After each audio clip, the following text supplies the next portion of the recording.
শুদ্ধ ভালোবাসায়ও যেদিন প্রচন্ড আঘাত পেলাম, সেদিন থেকে অভিমানের পাহাড়ের চূড়ায় প্রতিদিন একা বসে থাকতাম নীরবে। এই পাহাড় টলানোর সাধ্য কারো ছিল না। প্রার্থনার জন্য হাত তুললে বোবা অভিশাপগুলো গলায় এসে আটকে থাকতো প্রতিদিন। মুখ ফুটে বলা হতো না কাউকে।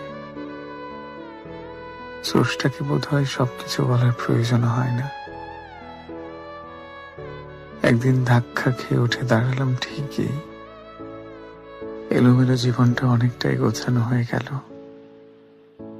আমি টের পেলাম বহুদিন ধরে পুষে রাখা অভিমান, অভিশাপ, রাগ, প্রতিশোধ কিংবা ঘৃণার মতো তীব্র অনুভূতিগুলো কোথায় যেন মিলিয়ে গেছে।